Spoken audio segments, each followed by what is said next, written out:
Hello, I'm Raisa Chantami of the Indonesia channel in Jakarta, and this is your TIC News Break on the hour, every hour. Here's what's happening in Indonesia.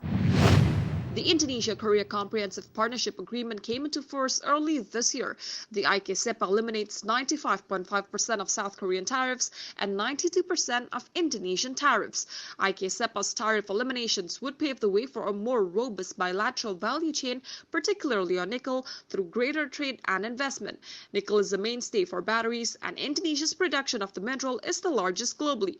Automaker Hyundai is one of the biggest South Korean investors in Indonesia and invested a staggering $1.5 billion to build its first manufacturing hub in ASEAN in Kota Delta Mas, Cikarang.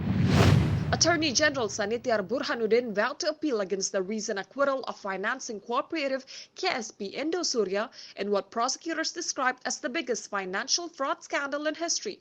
Indosuria chairman Henry Surya and finance director June Indria are accused of frauding customers and embezzling funds that caused a total loss of 106 trillion rupiah or $7 billion to around 23,000 customers. Police arrested Henry and June in February of last year for alleged financial fraud and handed the case to prosecutors. When delivering the verdict on Tuesday, the judges in the West Jakarta District Court declared that Henry was proven of failing to repay his customers, but they argued that it was a civil case and accordingly acquitted him of criminal charges. The government plans to spend 476 trillion rupiah on social assistance programs as the COVID-19 pandemic is believed to be on course to become endemic. President Joko Widodo said the government will not abruptly revoke the massive spending on social programs aimed at helping the people and businesses cope with the devastating economic impact of the COVID-19 pandemic. The government also allocated 178.7 trillion rupiah or $11.9 billion for healthcare programs to be channeled through the Health Ministry, the Drug and Food Supervisory Agency, and the National Population and Family Planning Agency. In the financial markets, here's how stocks and currency closed in Jakarta and around the region.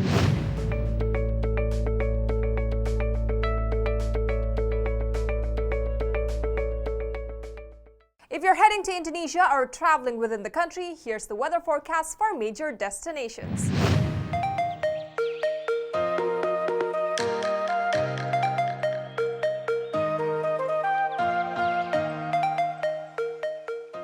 And that's what's happening in Indonesia. I'm Raisa Chantami with your TIC News Break.